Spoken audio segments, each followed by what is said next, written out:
America, Russia और चीन के बाद अदृश्य विमान मेड इन हिंदुस्तान। आप जिस विमान का मॉडल अपनी स्क्रीन पर देख रहे हैं, ये भारतीय वायुसेना का पहला स्टेल्थ विमान होगा, यानी ऐसा विमान जिसे रडार देख नहीं पाएंगे। सरकार ने स्वदेशी फाइटर जेट को डिजाइन और डेवलप करने को हरी झंडी दे दी है और इस प्रोजेक्ट का नाम है एडवांस्ड मीडियम कॉम्बैट एयरक्राफ्ट।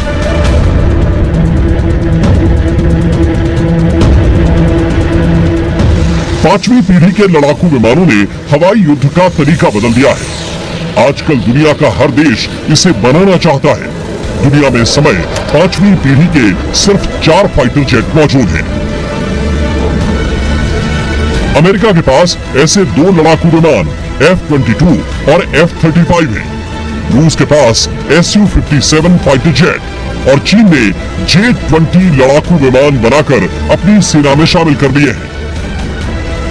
पांचवी पीढ़ी के लड़ाकू विमानों का निर्माण कार्बन फाइबर्स और कंपोजिट मटेरियल से किया जाता है, इसलिए दुश्मनों के रडार पर यह विमान टेनिस की छोटी बॉल के आकार का नजर आएगा और इसी खासियत को स्टेल्थ तकनीक कहा जाता है, जिसकी वजह से कोई दुश्मन पांचवी पीढ़ी के जेट को आसानी से निशाना नहीं बना पाएगा।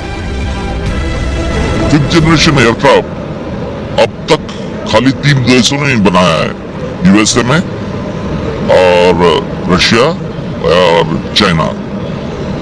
हम लोग है नेक्स्ट LCA तेजस का कंप्लीशन के बाद इनका डिजाइन खत्म किया। इसका बहुत खूबी क्या है, जब रडार, एनिमी रडार इनको देखने का कोशिश करेगा तो स्टेल्थ जो होता है उसकी वजह से उनको देखने में दिक्कत होगी। रडार को धोखा देने वाली खूबी की वजह से ऐसे विमान भारत के दुश्मन की चुनौती बन जाएंगे।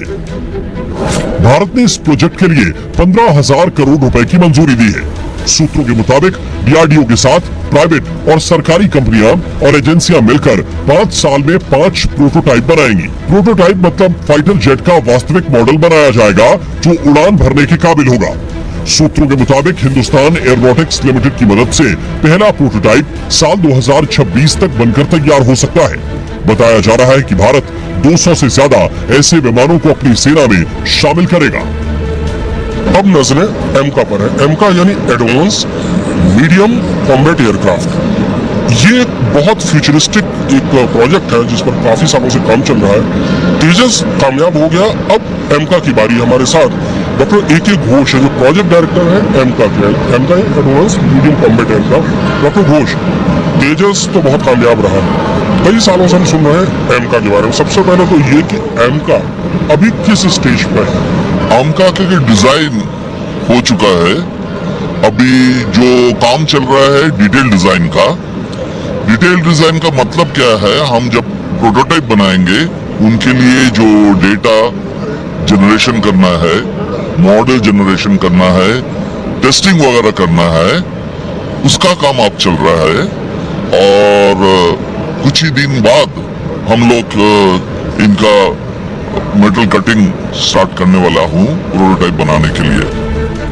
भविष्य के फाइटर जेट की दूसरी बड़ी खूबी होगी इसके हथियार, जो पलक झपकते ही शत्रुओं को निशाना बना लेंगे। ये अपने हथियारों को विमान के बाहर विंग्स पर नहीं बल्कि अंदर बने खास इंटरनल बे में लेकर जाएगा। सूत्रों के मुताबिक इस विमान में लंबी दूरी तक देखने वाला रडार लगा होगा। पांचवी पीढ़ी के विमान पहले देखो, पहले हमला करो और पहले खत्म करो के सिद्धांत पर काम करते हैं। इसमें आसमान और जमीन पर लंबी दूरी तक मार करने वाली मिसाइलें मौजूद होंगी। भविष्य के विमानों को सुखोई 30 MKI की तरह ब्रह्मोस से भी लैस किया जा सकता है। इन विमानों में ऐसा इंजन लगा होगा जो लंबे समय तक बिना ज्यादा ईंधन खर्च किए ही आवाज से तेज रफ्तार से चल सके और हजारों फीट की ऊंचाई पर तुरंत पहुंचा दे। भारतीय वायुसेना में सुखोई और रफाल के बाद आगे ऐसे ही फाइटर प्लेन शामिल होंगे। बताया गया है कि 2030 तक पांचवी पीढ़ी के फाइटर जेट को भारतीय वायुसेना में शामिल कर लिया जाएगा। पहली 2 स्क्वाड्रन में अमेरिका के साथ टेक्नोलॉजी ट्रांसफर से बन रहे जेट इंजन लगाए जाएंगे। हालांकि आगे के लिए देश में ही शक्तिशाली इंजनों का निर्माण किया जाएगा। एक बार स्वदेशी लड़ाकू विमान तैयार हो गया तो इस अनुभव की मदद से आगे भी फाइटर जेट्स बनाने में मदद मिलेगी। तो ये जो टेक्नोलॉजी है ये ऑलरेडी जो है हमारे देश के अंदर है, कोई इतनी इसके अंदर हमने महारत हासिल कर ली हुई है, क्योंकि एलसीए के अंदर जो हमारा जो तेजस है मार्क 1 और मार्क 2 जो बनेगा, उसके मार्क 2 के अंदर जो है वो पूरे की पूरी ये चीजें भी होंगी, क्योंकि जितनी टेक्नोलॉजी फिफ्थ जनरेशन एयरक्राफ्ट में जा रही है वो पहले 4.5 जनरेशन एयरक्राफ्ट के ऊपर वैलिडेट होती है, उसके बाद ही उसके अंदर जाएगी। भारतीय डिफेंस इंडस्ट्री अभी ब्रह्मोस मिसाइलें और पिनाका मल्टीपल रॉकेट लॉन्चर सहित कई और मिलिट्री साजो सामान दूसरे देशों को एक्सपोर्ट कर रही है। जल्द ही इस लिस्ट में फाइटर एयरक्राफ्ट भी शामिल हो सकते हैं। अभी भारत के पास सुखोई 30 MKI के अलावा फ्रांस से खरीदे गए रफाल फाइटर जेट्स हैं, जो चौथी पीढ़ी के माने जाते हैं, जबकि चीन इस समय अपनी वायुसेना में स्टेल्थ तकनीक से लैस लड़ाकू विमान शामिल कर रहा है। अमेरिकी वायुसेना भी 5वीं पीढ़ी के विमानों की मदद से दुनिया की नंबर 1 सुपर पावर बनी हुई है। अगर भविष्य के लड़ाकू विमानों का भारत में तेजी से निर्माण हुआ तो भारतीय वायुसेना को दुश्मनों की आंख से ओझल होने की शक्ति मिल जाएगी।